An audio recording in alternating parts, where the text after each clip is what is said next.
तेरी शान पे सदके कोई धन है क्या, तेरी धूल से बढ़ के, तेरी धूप से रोशन, तेरी हवा पे जिंदा। तू बाग है मेरा, मैं तेरा परिंदा। है अर्ज़ ये दीवाने की, जहाँ बोर सुहानी देखी, एक रोज वही मेरी शाम हो। कभी याद करे जो जमाना, माटी पे मर मिट जाना, जिक्र में शामिल मेरा नाम हो।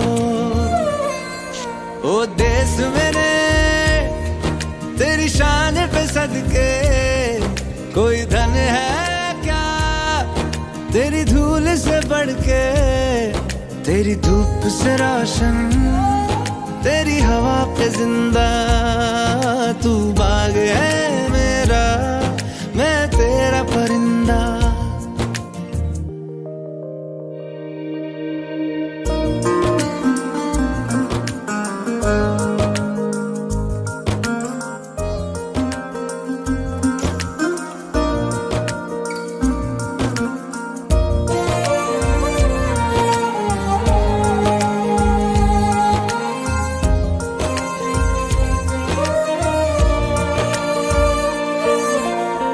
चल तेरा रहे माँ रंग बिरंगा,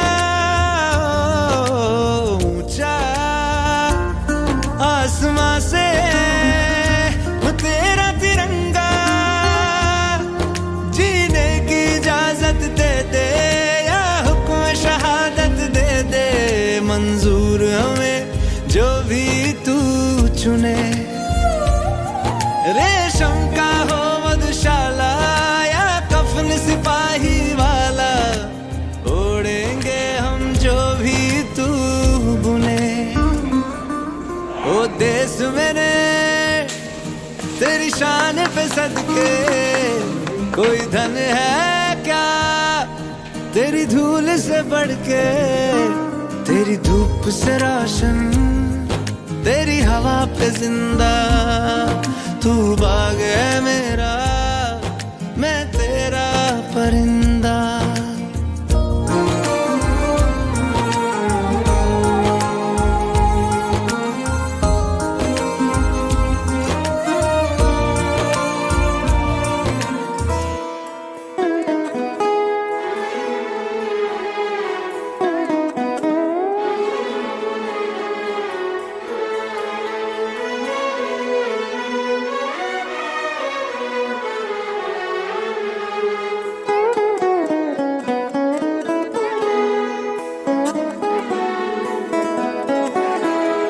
हीच मुची प्रार्थनान, हेच मुचे मागणी। हीच मुची प्रार्थनान, हेच मुचे मागणी।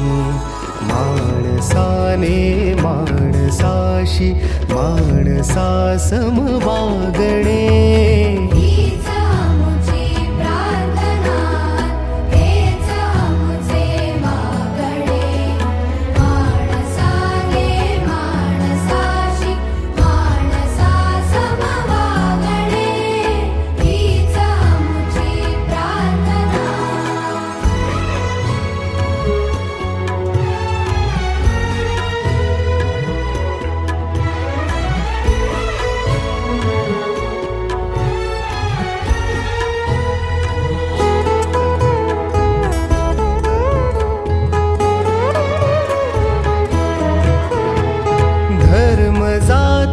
प्रांत भाषा वेश सारे संपू दे।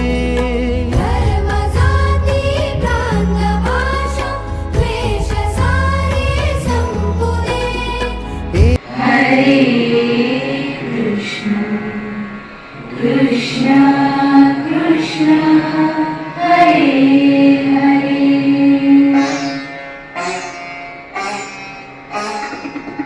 राम कृष्ण रहीमतिस्त बुद्ध जरतुष्ट महावीर मानव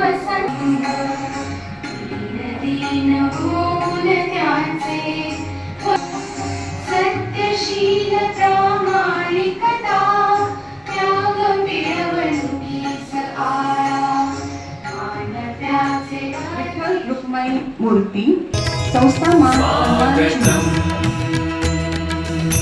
सन्मान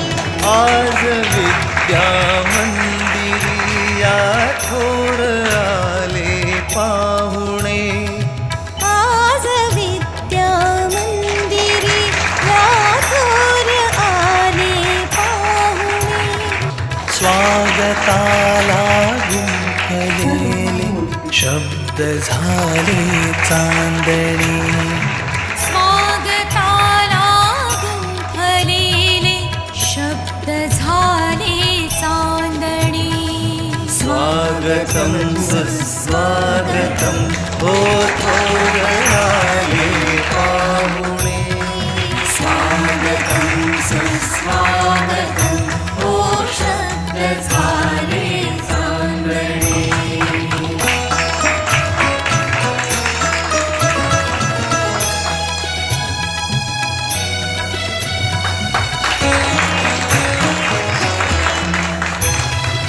राहू द्या शीश तुमचा ज्ञान भक्तांसोबती राहू द्या शीश तुमचा ज्ञान भक्तांसोबती Kaustubha Gowade sir is very engaged and a dynamic Chief Executive Officer of our Swami Vivekananda Shikshan Sanstha Kolhapur, and another great personality, Sri Hitesh Ranninga sir, who is legal advisor of our Sanstha.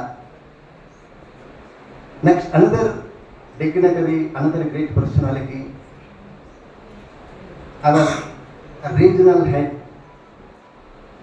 Principal Dr. Jai Shingrao Deshmukh sir. So all guests,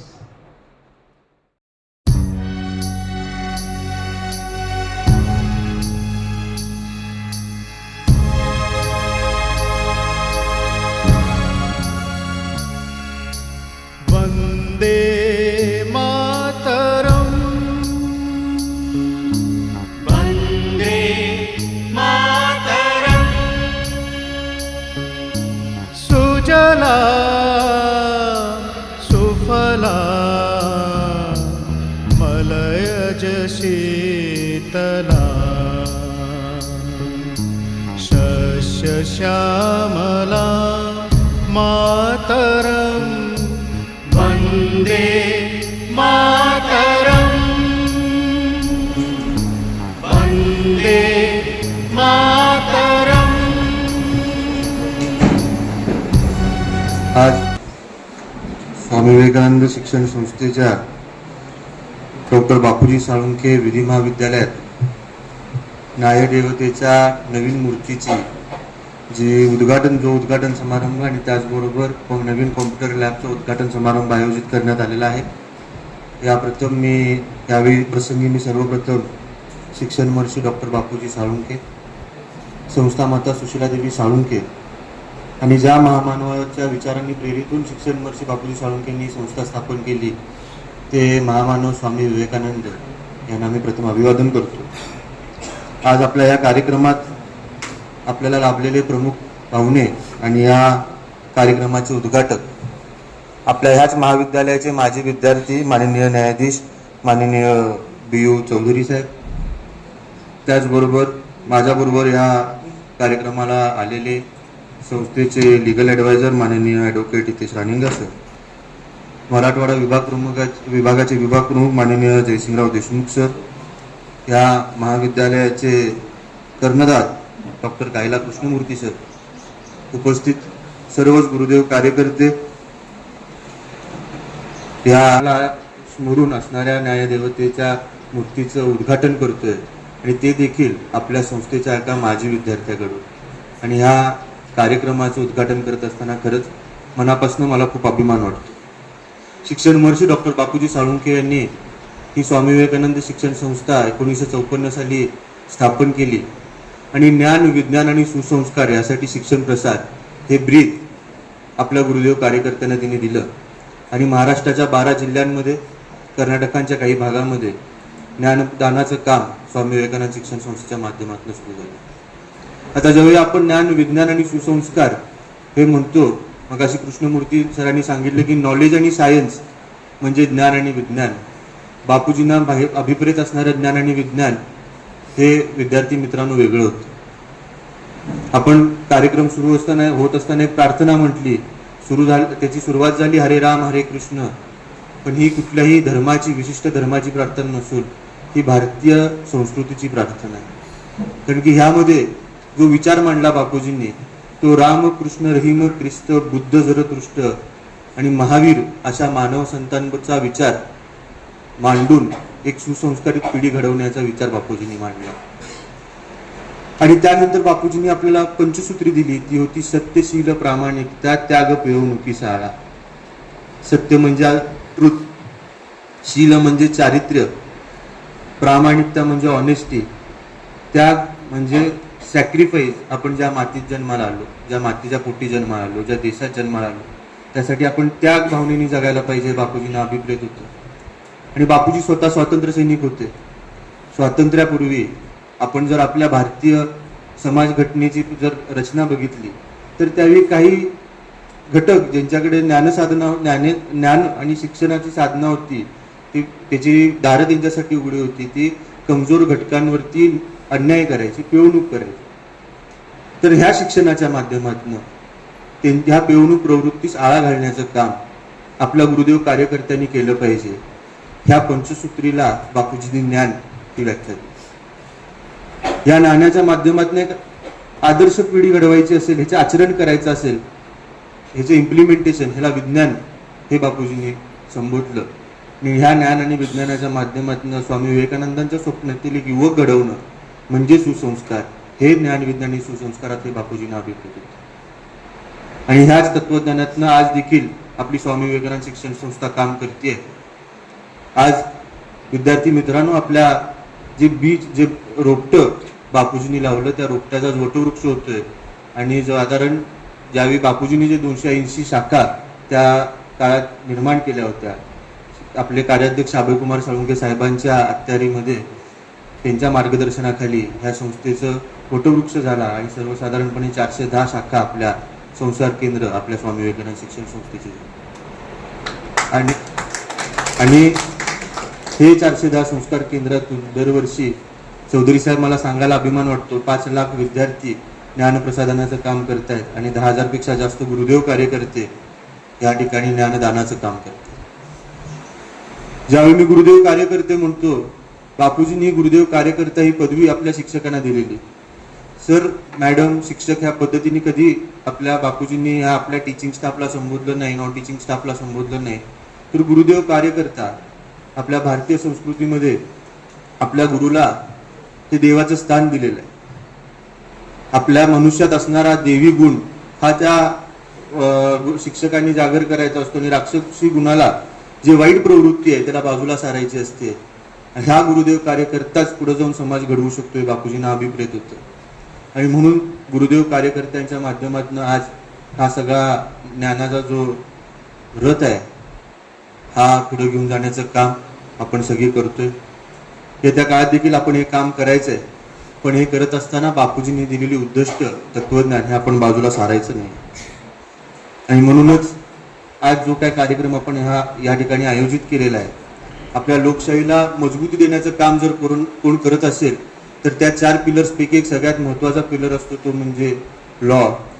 आणि ह्या लॉमध्ये आज खूप मोठे बदल घडताना आपण बघतो. आज तुम्ही सगळे विद्यार्थी या ठिकाणी बसलेला आहात. पुढे जाऊन तुम्ही तुमच्या नावाच्या आधी ॲडव्होकेट लागणार आहे. आणि ह्या सामान्य माणसाची, ह्या कायद्याची सेवा तुम्हाला करण्याची संधी मिळणार आहे. आणि म्हणूनच हा कार्यक्रम माझ्यासाठी खूप महत्त्वाचा याच्यासाठी आहे की तुमच्यासमोर एक आदर्श चांगल्या पद्धतीने घालून देण्याचं काम हे आपल्या महाविद्यालयाच्या माध्यमातून व्हावं. आज आदरणीय न्यायाधीश चौधरी साहेब आपल्यात बसलेले आहेत. तुमच्यातलाच एक विद्यार्थी पुढे जाऊन ज्ञानाचा, तो कायद्याचा उपासक होतो आणि सामान्य घटकांपर्यंत, एकदम शोषित घटकापर्यंत न्याय ह्या न्याय व्यवस्थेला घेऊन जातो.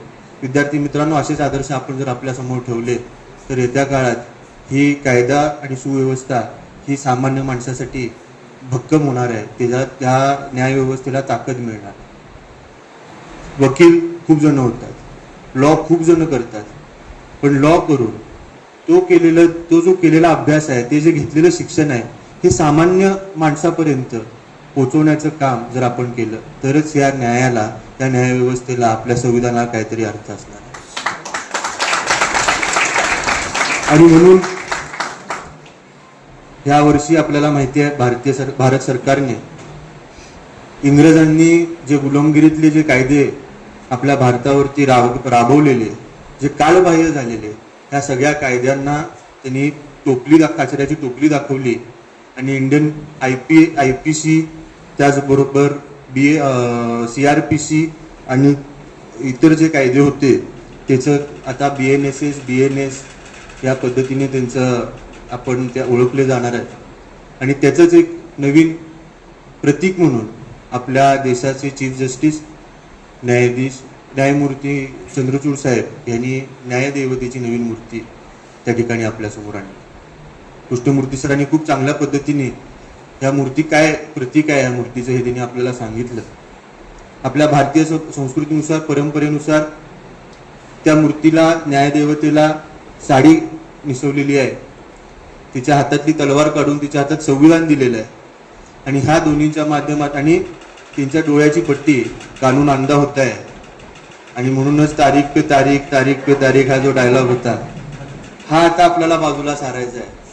आणि त्या कायद्यावरची डोळ्याची पट्टी बाजूला सारून संविधानाच्या माध्यमातून, तलवार म्हणजे काय नुसतं दंडात्मक कारवाई आपल्याला करायची नाही आहे, तर संविधानाच्या माध्यमातून शेवटच्या घटक्यापर्यंत हा न्याय पोचवायचा, या कायद्याला पोचवायचं, या सुव्यवस्था ह्या बळकटीकरण करायचं.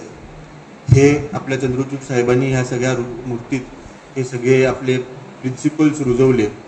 विद्यार्थी मित्रांनो, आजचा काळ हा खरोखर महत्त्वाचा आहे. आणि या काळामध्ये कायदा आणि सुव्यवस्था मी मगाशी म्हटल्याप्रमाणे बळकट असणं गरजेचं आहे.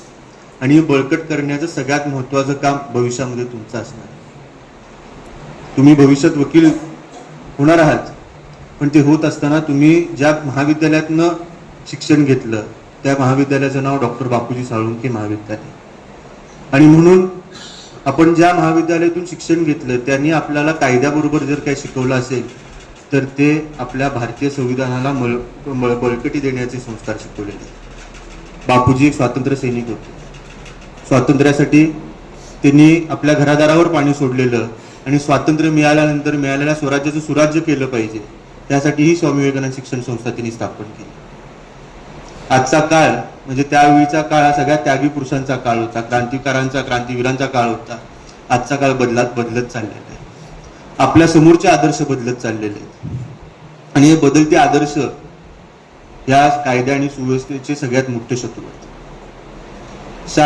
भारत शासन, भारतीय सरकार आपल्याला नवीन कायदे आणून देऊ शकतं, पण जर आपण त्या कायद्याचा अवलंब नीट केला नाही, जर तो समाजाला त्या कायद्याचा वापर झाला नाही, तर कितीही शासनानं केलेले बदल हे सामान्य माणसासाठी त्या ठिकाणी फायदेकारक नसणार आहे.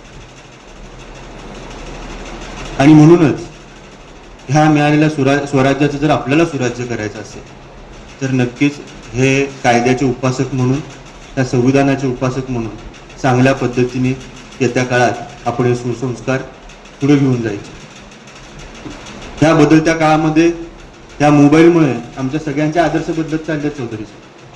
म्हणजे आता आमच्या सगळ्यांचे आदर्श या रील्समुळं आणि मोबाईलमुळं, एक चंदन तस्कर येतो, त्याच्यावर पिक्चर निघतो, धानवटी खालनं हात फिरवतो, झुकेगा नाही, आम्हाला तो आमचा आदर्श वाटतो. एक गुलाबी साडी घालून मुलगी रील करते आणि गुलाबी साडी आणि गाली लाल लाल आणि माझा फोटो माझा काढ, आपल्या मित्राला फोटो काढायला सांगते. हे आमचे आदर्श होतात. विद्यार्थी मित्रांनो, माझ्या मते 2 महिन्यापूर्वी गुलाबी साडी येऊन गेलं, आता त्याची काळी बिंदी झाली. आणि काळी बिंदी पण 4 दिवसात आपण विसरणार आहोत.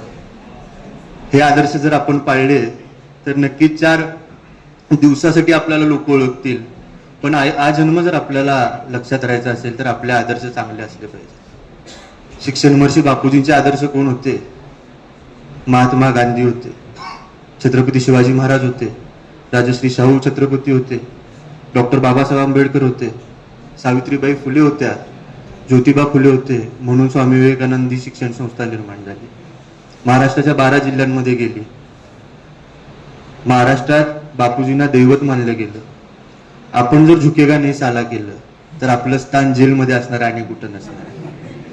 आणि ते पण 2 दिवस आपण त्या मुलांसाठी हिरो असू, पण गुन्हेगारीकडे प्रवृत्ती करणाऱ्या माणसाचा अंत काय होतो हे आपण आता सध्या बघतोय. त्यामुळं आपले आदर्श हे आपण चांगले केले पाहिजे. आता मी बघतोय भरपूर नवीन वकील येत आहेत, वेगवेगळ्या पद्धतीने स्टंटबाजी करतायत, काही बिग बॉसच्या घरात जात आहेत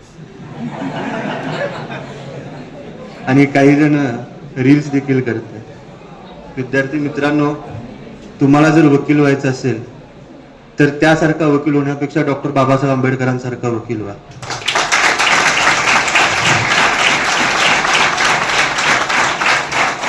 नुसतं डॉक्टर बाबासाहेब आंबेडकरांचं नाव घेऊन 2 मिनिटं टाळ्या पडून उपयोग नाही, तर त्यांच्यासारखं आयुष्य आपल्याला जगता यायला पाहिजे. डॉक्टर बाबासाहेब आंबेडकरांचं जर तुम्ही आयुष्य बघितलं तर हे ज्या त्यागात आणि संघर्षातनं गेलं.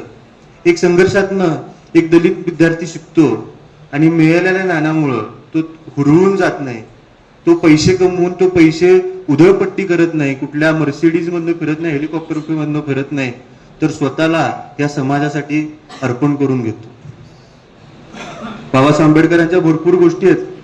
एक माणूस, एक विद्यार्थी, गरीब विद्यार्थी, त्यांचे वडील ते कष्ट करतायत, त्याला शिकवतायत, ह्याची जाणीव होतीये. त्याच्या समोर कमजोर घटकांवरती, दलितांवरती अन्याय होतोय, मग आई बहिणींवरती बलात्कार होतोय. आणि अशा समाजात जर आपण राहणार असू तर आपण ह्या समाजात राहिल्यापेक्षा न राहिलेलं बरं. हा समाज आपण बदलू शकतो आणि समाज बदलण्याच्या आधी आपण बदलणं गरजेचं आहे आणि त्यासाठी शिक्षण घेणं गरजेचं आहे.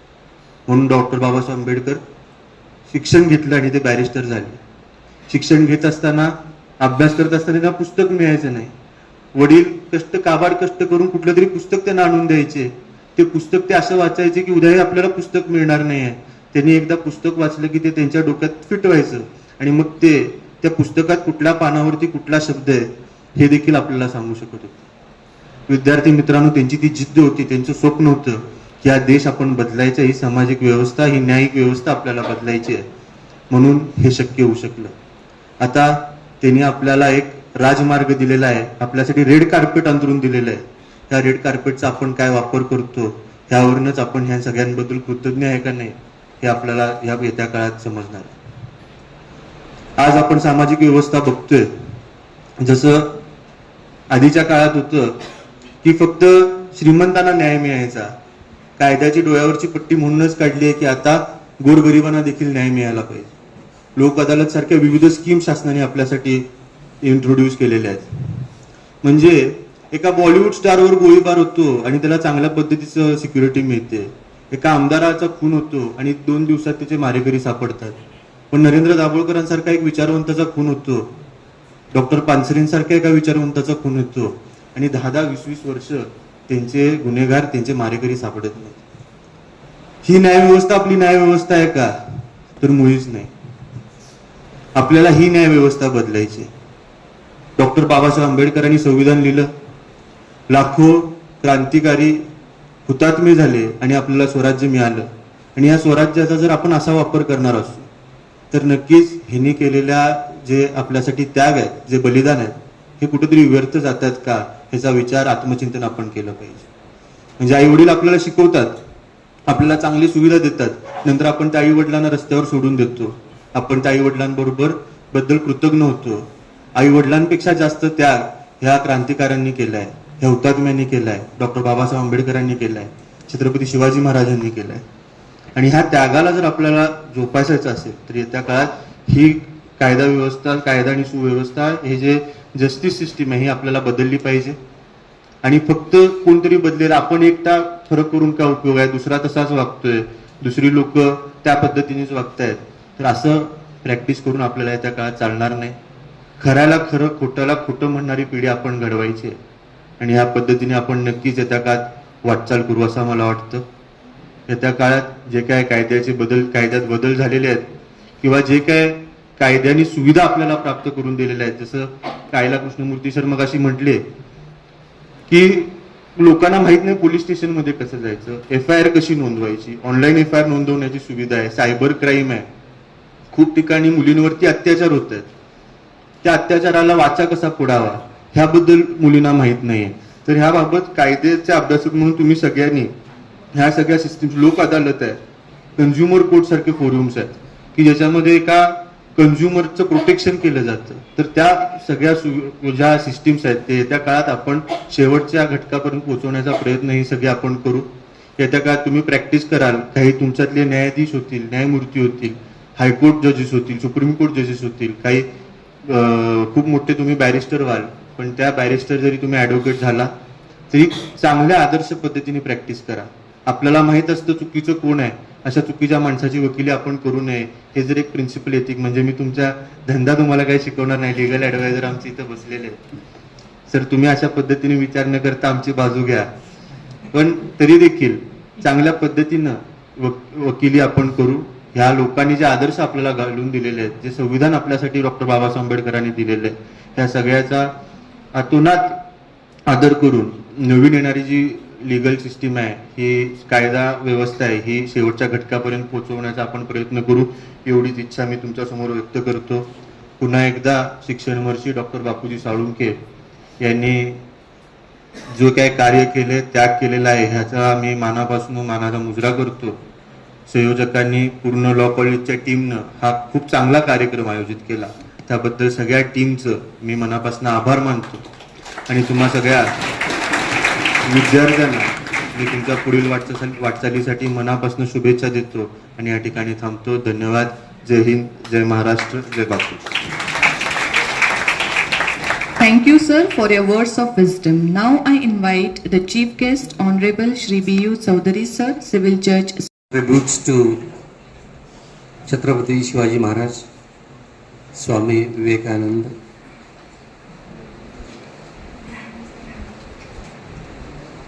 Dr.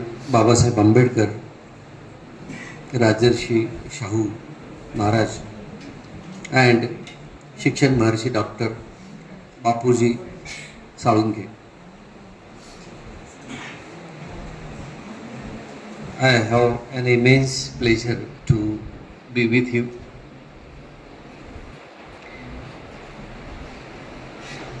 The galaxy of distinguished persons sitting on the dais. Honorable Sri Kaustubh Gowde, who is, as said rightly by our Honorable Principal, that he is a dynamic Chief Executive Officer of the Shikshan Sanstha. Then the guest of honor, Honorable Advocate Hitesh Raninga, and the chairperson of today's function, Honorable Principal Dr. Jaisingh Rao Deshmukh, my friends, Honorable Principal Dr. Kaila Krishnamurthy and Dr. Sanjay Ambekar, and the distinguished faculty members of the college, and my dear students. In the beginning, I have shared with you that I have an immense pleasure to be here with you all. When I received call from Dr. Ambekar sir, I was at Pune. I was on holidays because generally I don't take some of the staff is the student of this college, and they know that I don't take leave.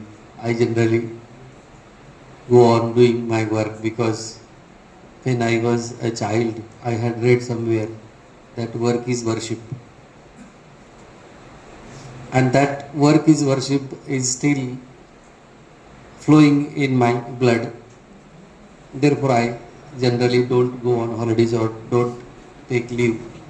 But since my son Rishikesh had come from London to Pune to stay with me for 20 days. I was required to take leave from my office to go to Pune. But as soon as I Bapuji Salunkhe विधी महाविद्यालयाच्या computer lab आणि न्यायदेवतेच्या उद्घाटन प्रसंगी उपस्थित असलेले आपल्या उसवळाचे civil senior डिव्हिजनचे जज आदरणीय चौधरी साहेब, या कार्यक्रमासाठी खास संस्थेतून उपस्थित असलेले आपल्या श्री स्वामी विवेकानंद शिक्षण संस्थेचे मुख्य कार्यकारी अधिकारी श्रीयुत कौस्तुभ गावडे सर, सोबतच संस्थेचे कायदेशीर सल्लागार लिगल ॲडवायझर हितेश रानिंगा सर, आपल्या महाविद्यालयाचे सन्माननीय प्राचार्य डॉक्टर कायला कृष्णमूर्ती, या कार्यक्रमाचे समन्वयक कोऑर्डिनेटर डॉक्टर आंबेकर, या विधी महाविद्यालयातील, माझ्या महाविद्यालयातील आणि संस्थेच्या इतर सांस्कृतिक केंद्रामध्ये उपस्थित असलेले सर्व गुरुदेव कार्यकर्ते बंधू भगिनी आणि विधी महाविद्यालयाचे विद्यार्थी विद्यार्थिनी, सर्वप्रथम चौधरी साहेबांच्या शुभ हस्ते कॉम्प्युटर लॅबचंही आणि न्यायदेवतेच्या प्रतिमेचंही उद्घाटन झालं, असं या ठिकाणी सुरुवातीलाच मी जाहीर करतो. आणि खरं म्हणजे हे महाविद्यालय एका तपस्व्याची स्थापन केलेल्या आणि त्यांच्या नावानं चालू असलेलं हे महाविद्यालय आहे. आता कौस्तुभ सरांनी, कायला कृष्णमूर्ती सरांनी बऱ्याच गोष्टी त्या पद्धतीने सांगितल्या की तुम्हा सगळ्यांच्या विद्यार्थ्यांच्या मध्ये एक त्या ठिकाणी एक गोष्ट लक्षात ठेवली पाहिजे, एक बांधिलकी लक्षात ठेवली पाहिजे की आपण कुठल्याही इतर शिक्षण संस्थेत त्या ठिकाणी शिक्षण घेत नाहीये. श्री स्वामी विवेकानंद शिक्षण संस्थेमध्ये शिक्षण घेतो आणि परमपूज्य बापूजी साळुंखे यांनी स्थापन केलेल्या शिक्षण संस्थेत आपण शिक्षण घेतो. हे कायम आपण लक्षात ठेवलं पाहिजे, कारण या संस्थेचा विद्यार्थी हा कशा पद्धतीनं असावा हे जे बापूजींचं स्वप्न होतं त्याच्या पूर्तीसाठी त्या ठिकाणी आपण या ठिकाणी का या शिक्षण संस्थेत प्रवेशित होतो. त्याच्यामुळं प्रत्येकाला ही जबाबदारीची जाणीव लक्षात ठेवून त्या पद्धतीनं या संस्थेमध्ये, या संस्थेच्या परिसरामध्ये आपलं आचरण, आपलं वागणं वगैरे त्या ठिकाणी असलं पाहिजे. त्या दृष्टीनं तुम्हा विद्यार्थ्याकडे आम्ही पाहत असतो, कारण आम्हाला बापूजींनी आम्हाला गुरुदेव कार्यकर्त्याला जी शिकवण दिलेली होती त्या शिकवणीमधून तुम्हाला विद्यार्थ्यांना त्या ठिकाणी शिकवत असताना किंवा विद्यार्थ्यांना त्या ठिकाणी अध्यापनाचे धडे देत असताना त्याच्यातली 10 मिनिटं अशी ठेवत की त्या विद्यार्थ्यांना संस्काराचा त्या ठिकाणी धडा दिला पाहिजे, संस्काराचे शिक्षण त्या ठिकाणी दिलं पाहिजे. हे आपल्याला बापूजीने दिलेले विचार होते, ते आम्ही तुमच्यापर्यंत त्या ठिकाणी पोहोचवत असतो. अध्यापनासाठी तर आपण किंवा शिक्षण घेण्यासाठी तर या महाविद्यालयामध्ये, या शिक्षण संस्थेमध्ये प्रवेशित होतोच, परंतु हे घेत असताना जे ध्येय आपल्याला बापूजींनी दिलेलं होतं त्या ध्येयपूर्तीच्या दृष्टीनं हे शिक्षण कसं मिळेल हे आपण त्या ठिकाणी लक्षात घेतलं पाहिजे. आणि त्या दृष्टीनं आपण सर्वजण फारच नशिबान आहोत. मी तर म्हणतो की आपल्याला ही संधी मिळालेली आहे की बापूजींच्या शिक्षण संस्थेमध्ये शिक्षण घेण्याचं भाग्य आपल्याला मिळालेलं आहे. मी तर म्हणतो, कारण मी सुद्धा याच संस्थेचा, याच महाविद्यालयाचा माजी विद्यार्थी आहे आणि त्याच महाविद्यालयामध्ये आज संस्थेच्या सहकार्याने प्राचार्य म्हणून आणि या विभागाचा विभाग प्रमुख काम करण्याची संधी मला दिली, ती खरी म्हणजे या संस्थेने दिली.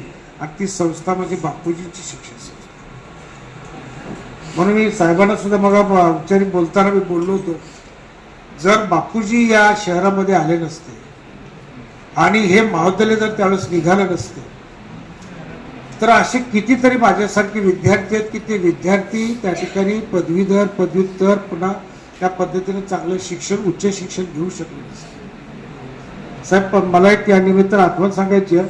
आमचे शिवाजी विद्यापीठाचे कुलगुरू होते डॉक्टर देवानंद शिंदे सर, ते सुद्धा याच महाविद्यालयाचे 5 वर्ष विद्यार्थी होते. आणि अगदी एका कॉन्स्टेबलचा मुलगा म्हणजे विद्यापीठाच्या कुलगुरू पदापर्यंत त्या ठिकाणी जातो. आज तो MPSCचा बोर्ड मेंबर आहे. आणि ही सगळी किमया घडली त्या महाविद्यालयामुळे आणि या महाविद्यालयाचे संस्थापक बापूजी साळुंखे यांच्यामुळे. म्हणून ज्यावेळेस आम्ही त्यांना सन्मान करण्यासाठी बोलवलं होतो साहेब, त्यावेळेस तो पुतळ्याच्या पुढं जिथं आपण आहार अर्पण केला तिथं तो गुडघ्यावरती नतमस्तक झाला आणि डोळ्यातून त्याच्या पाणी आसू आले. म्हणजे अश्रू आल्यानंतर आम्हाला त्या ठिकाणी वाटलं की आम्हाला आमच्याकडे चुकलं की काय म्हणलं, असं काय एवढं तो हे झालं. तर त्यांनी त्यावेळेसचे जे शब्द वापरले ते आम्हाला अजूनही अंगावरती शहाऱ्याने काटे शरीरावरती येतात. सर म्हणला, तो माझा क्लासमेट असल्यामुळे 1 वर्ष ज्युनियरच होता, त्याच्यामुळे नावानिशी आम्ही बोलत होतो. जयसिंग म्हणला, जर बापूजी इथं आले नसते आणि हे महाविद्यालय निघालं नसतं तर आपण कुठेतरी गुरं ढोरं वळतच त्या ठिकाणी बसलो असतो. कारण उच्च शिक्षणाची सोयच नव्हती. 10वी पर्यंत शिक्षण घेतलं की आम्हाला थांबावं लागत होतं. अशा परिस्थितीमध्ये आजचं उस्मानाबाद, ज्याला आपण मागासलेलं शहर म्हणून म्हणतोय, हे 1959ला कशा पद्धतीचं असेल हे फक्त इमॅजिन करा. 80 वर्षापूर्वीचा उस्मानाचा इतिहास तुम्ही समोर आला, त्यावेळेस काय परिस्थिती आहे, काही नव्हतं इथे. अशा परिस्थितीमध्ये बापूजींनी इथे येऊन या महाविद्यालयात आणलं आणि त्याच्यामुळं माझ्यासारखे, देवानंद शिंदे सारखे काही सामाजिक आहेत, काही राजकीय आहेत, काही उच्चपदस्थ अधिकारी आहेत साहेब, बरेचसे विद्यार्थी या महाविद्यालयाचे तुमच्या ज्युडिशरीमध्ये हायकोर्टचे जजेस सुद्धा झाले. PB गायकवाड सर असतील, संभाजीराव मुंडे साहेब असतील, किंवा परवा तुम्हाला मगा सांगितलं डॉक्टर मुकुंद सेवलीकर नावाचा विद्यार्थी इथलाच माझाच बॅचमेट, हे असे कितीतरी जजेस आहेत या महाविद्यालयाने दिले. हे सगळी किमया फक्त एकट्या बापूजीमुळे त्या ठिकाणी. म्हणजे उस्मानाबादकर आम्ही सर बापूजींचं ऋण कधीच फेडू शकतो, कधीच फेडू शकतो. आई वडिलांनी आम्हाला जन्म दिला, जग दाखवलं, पण समाजात कसं वावरायचं याचं शिक्षण कुणी दिलं असेल तर बापूजी. त्याच्यामुळे बापूजींचा आदर्श घेऊन आपल्याला त्या ठिकाणी पुढे जायचं आणि त्या महामानवाच्या नावाने हे महाविद्यालय. साहेब, सुरुवातीला या महाविद्यालयामध्ये प्रवेश करण्यासाठी विद्यार्थी किमान जी अट असायची विद्यापीठाची UGCची ती नव्हती. आम्ही सर्व प्राध्यापक जे आमच्या RP कॉलेजचे प्राध्यापक सगळे या महाविद्यालयाचे पहिले विद्यार्थी, कारण तिथे विद्यार्थ्याची किमान क्षमता जी आहे ती पूर्णच होत नाही. अशा अवस्थेमध्ये हे महाविद्यालय 1984ला सुरू झालं. आणि त्यावेळेस जे प्राचार्य प्रभारी होते ॲडव्होकेट RR गरड साहेब, हे त्यांनी प्रयत्न करून हे महाविद्यालय त्या ठिकाणी टिकवलं. त्याच्यानंतर ॲडव्होकेट दानवे साहेबांनी त्याला चांगल्या पद्धतीचं स्वरूप आणण्याचा प्रयत्न केला. आणि ज्यावेळेस BH चौधरी सर इथं प्राचार्य म्हणून आले आंध्र प्रदेशमध्ये, त्यांनी खऱ्या अर्थानं या महाविद्यालयाला एक चांगलं स्वरूप हे निर्माण करून दिलं. आज UGCमध्ये हे युनिट ॲफिलिएटेड आहे, BCA कडे ॲफिलिएटेड आहे आणि डॉक्टर बाबासाहेब आंबेडकर मराठवाडा विद्यापीठाच्या कार्यक्षेत्रातलं एक चांगलं ज्याला आपण गुणवत्तापूर्ण महाविद्यालय म्हणतो, त्या महाविद्यालयामध्ये या महाविद्यालयाचा नवलौकिक त्या ठिकाणी आज आहे. कितीतरी विद्यार्थी या महाविद्यालयातून चांगले ॲडव्होकेट्स निर्माण झाले, चांगले बरेचसे जजेस या महाविद्यालयाने दिलेले आहेत. या अशा प्रकारची गुणवत्ता या महाविद्यालयाने दिलेली आहे आणि हीच परंपरा पुढे या समोरच्या बसलेल्या विद्यार्थ्यांच्या पुढे त्या ठिकाणी आहे. आणि ती परंपरा सांभाळण्याची, जोपासण्याची आणि विकसित करण्याची जबाबदारी तुमच्यावरती आहे. म्हणून आमचा प्रयत्न असतो नेहमी संस्थेचाही आणि महाविद्यालयाचाही, की तुम्हाला जे तुमच्या अभ्यासक्रमाचे धडे आहेत ते धडे देत असताना असे चौधरी साहेबांसारखे काही व्यक्ती आपल्यासमोर आणायच्या आणि त्यांच्या समोरून तुम्हाला त्या ठिकाणी किंवा त्यांच्या मुखातून त्यांचे अनुभव किंवा त्यांचे जे काही त्या अनुभवाचे बोल असतील ते बोल तुमच्यापर्यंत पोचवावे आणि त्याच्यातून काहीतरी धडा घेऊन तुम्ही तुमची पुढची वाटचाल करावी, याच्यासाठी म्हणून अशा प्रकारच्या कार्यक्रमाचं नियोजन केलं जातं. त्या पद्धतीनं खरं म्हणजे हा नवीनच विषय साहेब आमच्यासाठी. न्यायदेवतेची प्रतिमा जी आहे ती बदललेली आहे, ते बदलण्याच्या पाठीमागची भूमिका आणि ते बदलल्या पाठीमागची जी काही असणारे उद्देश आहेत ते आत्ता कैलास सरांनी अत्यंत चांगल्या पद्धतीने आपल्याला सांगितलं. म्हणजे गाऊन जो काय न्यायदेवतेवर होता तो काढला, ब्रिटिश कालावधीचा जो पगडा होता. अजूनही साहेब मला वाटतं आमच्याकडे मर्कंटाईल लॉचा एक कॉमर्सचा पेपर आहे, त्याच्यामध्ये बरेचसे लॉ असे आहेत की ते लॉज हे depend upon the British law याच्यावरती आहे. पण तो आपला इंडियन अशा प्रकारचे त्या ठिकाणी कायदे किंवा ॲक्ट आले पाहिजेत, त्या दृष्टीनं या प्रतिमेपासून सुरुवात झालेली आहे. न्यायदेवतेला जी आपल्या भारतीय संस्कृतीप्रमाणे साडी आहे ती साडी परिधान करून दाखवलेली आहे. एका हातामध्ये तलवार होती पूर्वी, म्हणजे न्यायाधीशाच्या हातात किंवा न्यायालयामध्ये तलवार म्हणजे हे थोडंसं वेगळंच वातावरण त्या ठिकाणी म्हणजे न्याय ऐकला तर ठीक आहे, तर तुला ठार मारेल, अशा प्रकारची भूमिका त्याच्यातून होती की काय असं त्या ठिकाणी वाटायचं. परंतु तेही तलवार काढली आणि आता संविधान दिलेलं आहे. डॉक्टर बाबासाहेब आंबेडकरांनी ज्या तपश्चर्यातून त्या ठिकाणी हे संविधान निर्माण केले ते प्रतिमा किंवा ते पुस्तक एका हातामध्ये त्या न्यायदेवतेचे दिलेलं आहे. एका हातामध्ये तराजू तो कायमचाच आहे. जे न्याय द्यायचा आहे तो खरा सत्य आणि जी खरी बाजू असेल त्याच्या बाजूने न्याय द्यायचा ही शपथ त्या न्यायदेवतेच्या त्या तराजूमधून त्या ठिकाणी दिसते. आणि सगळ्यात महत्वाचं म्हणजे आंधळेपणाने कुठला निर्णय द्यायचा नाहीये. ती डोळ्यावरची पट्टी होती ती काढली आणि उघड्या डोळ्याने म्हणजे सर्व समावेशक सगळ्यांना समजेल अशा पद्धतीने न्याय मिळेल अशा प्रकारची प्रतिमा ही तयार केलेली आहे. आणि ज्या चीफ जस्टिस ऑफ इंडिया जे न्यायमूर्ती चंद्रचूड सरांच्या संकल्पनेतून हे आलेली आहे. साहेब योगायोग असा आहे आणि नशीब आमचं असं आहे की त्या महामानवाचे सुद्धा पाय या महाविद्यालयाला लागले. मागच्या 2 वर्षाखाली चंद्रचूड साहेब या ठिकाणी आलेले होते आणि अशा पद्धतीनं जसं आता चौधरी साहेबांनी आपल्याला मार्गदर्शन केलं त्याच पद्धतीनं चंद्रचूड साहेबांनी सुद्धा या विद्यार्थ्यांना मार्गदर्शन म्हणजे हा योगायोगच आहे. तर त्या दृष्टीने ह्या न्यायदेवतेचं कुठंतरी त्या विद्यार्थ्यांना माहिती व्हावी. ती न्यायदेवतेमध्ये कशा पद्धतीनं त्या ठिकाणी ती मांडणी केलेली आहे, रचना केलेली आहे ते तुम्हाला समजावं म्हणून या कार्यक्रमाचं आहे. आणि त्याच्यासोबतच तुमच्या शिक्षणामध्ये आता तांत्रिक शिक्षण त्या ठिकाणी बरंचसं येत असल्यामुळं त्या कॉम्प्युटर लॅबची सुद्धा आवश्यकता होती. संस्थेच्या आर्थिक सहाय्यातून त्या ठिकाणी आम्ही ते कॉम्प्युटर लॅब सुद्धा तयार केलेली आहे. म्हणजे विद्यार्थ्यांना लॉचं शिक्षण घेत असतानाच कायद्याचं शिक्षण घेत असतानाच जे तांत्रिक त्याला सहकार्याची आवश्यकता आहे ते सुद्धा देण्याचा प्रयत्न या महाविद्यालयातून व्हावा म्हणून लॅबचं उद्घाटन या ठिकाणी झालेलं आहे. आणि या दोन्ही कार्यक्रमासाठी आज न्यायमूर्ती चौधरी साहेब या ठिकाणी आले त्याबद्दल मी मराठवाडा विभागाचा विभाग प्रमुख आणि या प्रिमासिसचा एका युनिटचा हेड म्हणून आपलं साहेब संस्थेच्या वतीनं महाविद्यालयाच्या वतीनं हार्दिक असं स्वागत करतो आणि आभारी मानतो. त्याचप्रमाणे या कार्यक्रमासाठी आवर्जून उपस्थित असलेले म्हणजे संस्थेचा कारभार साहेब आणखी एक आमच्या संस्थेचं वैशिष्ट्य सांगायचं तुम्हाला बऱ्याच गोष्टी सांगितल्या मी की 13-14 जिल्ह्यातून या संस्थेचा विस्तार आहे. 410 ब्रँचेस आहेत. हे सगळं आहे. परंतु एक सगळं त्याच्यापेक्षा आणखी एक वैशिष्ट्य साहेब तुम्हाला सांगायचं राहिलं की या संस्थेमध्ये जो जे काय 9-10 हजार आम्ही गुरुदेव कार्यकर्ते काम करतो त्या कार्यकर्त्यांचं मॅनेजमेंट व्यवस्थापन पाहण्याचं काम एक महिला करते समर्थपणे. संस्थेच्या सेक्रेटरी म्हणून आज प्राचार्य शुभांगीताई गावडे मॅडम ही एक महिला आम्ही बघतो एका महाविद्यालयाचं कामकाज करत असताना कितीतरी त्या ठिकाणी सह्याने कितीतरी गोष्टीचा व्याप त्या ठिकाणी सांभाळावा लागतो. आम्हाला सुद्धा दिवसाचे 12 तास पुरत पण 410 शाखेतल्या गुरुदेव कार्यकर्त्यांचं मॅनेजमेंट व्यवस्थापन पाहणे नॉट अ जोक. परंतु समर्थपणे आज जवळजवळ 5-6 वर्ष झाली त्या महिला त्या ठिकाणी समर्थपणे सांभाळत आहेत. आणि साहेब आणखी एक दुसरं वैशिष्ट्य की ज्यांच्या नियंत्रणाखाली या संस्थेचा कारभार चालतो ते आदरणीय प्राचार्य अभयकुमार साळुंके साहेब. मला आदर आहे त्यांच्याविषयी नेहमीच कारण ते माझे गुरु राहिलेले आहेत. ज्या महाविद्यालयात मी प्राचार्य म्हणून काम करतो त्याच महाविद्यालयात ते काही काळ प्राचार्य म्हणून होते आणि त्यावेळेस मी त्यांचा विद्यार्थी होतो.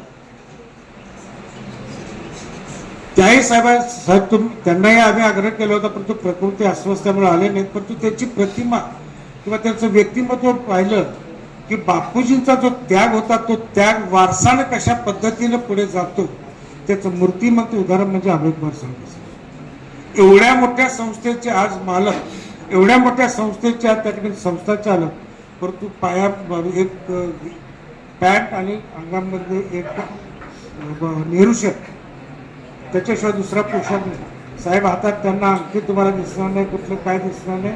खिशामध्ये 500 ते 600 रुपयाच्या वर किती खिशात पैसे नसते. आमच्यासारखे गुरु शिक्षक आहेत त्या संस्थेमध्ये काम करणे आमच्या खिशात कधी झालं तरी 4-5 हजार रुपये निघतात. पण तो आमच्या संस्थेचा मालक असणाऱ्या आमच्या गुरुच्या थोडं 500 ते 600 रुपयाच्या तरी पैसे मिळतात आणि अहोरात्र साहेब अहोरात्र संस्थेच्या प्रिमायसेसमध्ये त्या ठिकाणी काम करणारे व्यक्तिमत्व म्हणजे अभिप्राय बापूजीने ज्या पद्धतीने शिक्षण संस्था निर्माण केली उभा केली परंतु ती जोपासण्याचं सांभाळण्याचं काम अहोरात्र जे सांभाळतात ते प्राचार्य अभिप्राय कधीही रात्री भेटायला जातात कधीही रात्री अपरात्री भेटायला एखाद्या गावचा ग्रामस्थ गेला तरी त्याला त्या ठिकाणी साहेब भेटतात त्याचं काय ते म्हणणं ऐकून घेतात काय गाराण असतील ते ऐकून घेतात जे काही सोडवता येईल ते तेवढं सोडवण्याचा प्रयत्न करतात मी माझंच एक उदाहरण सांगतो आपल्याकडे कामेगावला आमचं एक हायस्कूल असतं त्या हायस्कूलचा एक ग्रामस्थ तिथला तो बालाजीला गेला होता आणि नंतर बालाजीने येताना महालक्ष्मीचं दर्शन घ्यावं लागतं असं काहीतरी आध्यात्मिक आहे त्याच्यासाठी तो कोल्हापूरला गेला त्याची गाडी गेली सकाळी रेल्वे काहीतरी 3-4 वाजता आली आता कुठं जायचं होतं ते डायरेक्ट संस्थेत गेला आणि संस्थेत गेल्यानंतर तो डायरेक्ट साहेबांच्या बंगल्यावर गेला तिथे साहेबांना बेल वाजून उठवलं 4 वाजता पण साहेब कधी त्याच्यावर चिडले कसं काय आलं तात्या आला म्हणजे त्याचं नाव टोपण तात्या होतं तात्या कसं काय आला म्हणजे इतक्या लांबच्या दूरवरच्या शाखेचा एखादा ग्रामस्थ नावानिशी ओळखण्याचं जी ताकद आहे ते अभिकुमार साहेब आणि त्यावेळेस सुद्धा त्यांनी त्यांना त्या ठिकाणी अटेंड केलं चहापान केलं आणि काय कामाला तर काय नाही म्हणलं मी देवीचं दर्शनाला आलो तर भेटायला पण आलो 4 वाजता भेटायची वेळ असते परंतु त्यावेळेस सुद्धा साहेबांनी कुठल्याही प्रकारचं त्या ठिकाणी त्यांना हेडीस पिडीस किंवा तुच्छतेची भाव त्या ठिकाणी वागू दिली नाही माझ्या कुटुंबातीलच एक कोणतरी आलेला भेटायला म्हणून त्याला त्या ठिकाणी वेळ देण्याचं कामही अभिकुमार सरांनी केलं अशी ही त्यागी म्हणजे बापूजीने आम्हाला जे काही गुरुदेव कार्यकर्त्यांना एक पंचसूत्र दिलेली सत्यशील प्रामाणिकता त्याग प्रवृत्ती शाळा त्याच्यामधला त्याग जो काय भाग आहे तो त्याग जो बापूजीने सांभाळला तोच त्याग आज अभिकुमार साहेब त्याच्यानंतर गावडे मॅडम सांभाळतायत आणि तोच वारसा पुढे कौस्तुभ गावडेच्या रूपानं त्या ठिकाणी चालू होतं एक तरुण उमद पोरगा आहे परंतु त्याचे विचार आणि त्यांचे त्या पद्धतीची मांडण्याची पद्धती बघितली तर आमच्यासारख्या आता 60-65 वर्ष आमचं वय झालं शिक्षकाचं तर आम्हाला सुद्धा लाजिरवाणं वाटतं की एवढा परिपक्व पद्धतीने अशा पद्धतीने विचार हा व्यक्ती मांडतोय म्हणजे नक्कीच पुढे चालून सुद्धा या संस्थेचा कारभार अत्यंत चांगल्या पद्धतीने चालवेल अशा प्रकारची त्या ठिकाणी आम्हाला सगळ्यांना त्या ठिकाणी आशा तो चांगल्या पद्धतीने पूर्ण करेल अशा प्रकारच्या अपेक्षा त्यांच्याकडे या ठिकाणी व्यक्त करतो त्यासाठी त्यांना शुभेच्छाही देतो तेव्हा मी अधिकचा वेळ न घेता तुम्हाला सगळ्यांना या दोन्ही कार्यक्रमाचं याचं उद्घाटन झालेलं आहे आणि इथून पुढे तुमचा जो काही कामकाजाचा काळ आहे एक मला जे काही इथं उणीव जाणवते तुम्हाला विद्यार्थ्यांना प्राचार्यांच्या पुढे सांगतोय की तुमचं दैनंदिन उपस्थितीचं प्रमाण जे आहे महाविद्यालयातलं ते फार कमी होत चाललेलं आहे त्याच्यामुळं आपली डेली हजेरी ही आपल्या महाविद्यालयामध्ये असली पाहिजे त्या दृष्टीने आपण सगळ्यांनी त्या ठिकाणी काळजी घ्यावी प्राचार्य नवीन आलेले आहेत त्यांनी आता सगळ्या गोष्टी त्या पद्धतीने सुरू केलेल्या आहेत तुमचा एकही तास शिक्षकाभावी प्राध्यापकाभावी त्या ठिकाणी रिकामा जाणार नाही याची काळजी आम्ही घेतोय सगळे प्राचार्य वगैरे फक्त तुमची उपस्थिती मात्र आवश्यक आहे कारण जो काही सकाळचा वेळ तुमचा आहे त्या वेळेमध्ये तुम्ही जर तेवढं शिक्षण घ्याल तेवढा चांगला सराव होईल चांगला अभ्यास चांगल्या गोष्टी तुमच्या कानावर पडतील आणि त्याच्यातून तुमचं व्यक्तिमत्व विकास भविष्यामध्ये त्या चांगल्या पद्धतीने घडेल त्या दृष्टीने आपण सगळ्यांची उपस्थिती ही चांगल्या पद्धतीने असावी ही अपेक्षा या ठिकाणी व्यक्त करतो आणि पुढच्या कालावधीसाठी तुम्हा सगळ्यांनाच या ठिकाणी शुभेच्छा देतो आणि जेवढं काही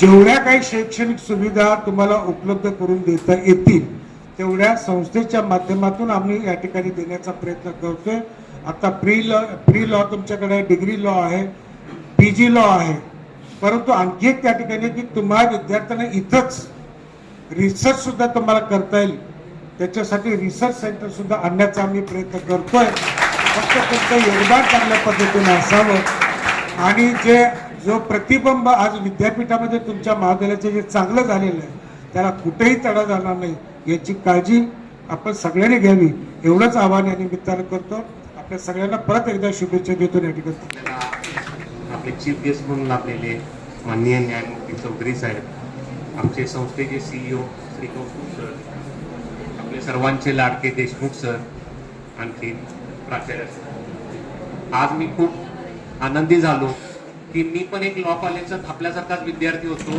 एवढा वेळ झाला की कार्यक्रम मला काय व्हायचं ते मला परिस्थिती माहिती. Program will be over. Please listen me for a few minutes. Okay, good afternoon everyone. On this special occasion, we inaugurated a new symbol of Goddesses of Justice, a new computer lab, and it is my great honor to deliver a word of thanks to all. First, I would like to express my grateful, heartfelt gratitude to our chief guest, Honorable Shri B.U. Chaudhary Sir, Civil Judge, Senior Division District Court, Dharashaw, for being with us today. From his emotional busy time, he is present here. So, we are deeply honored by your presence, sir.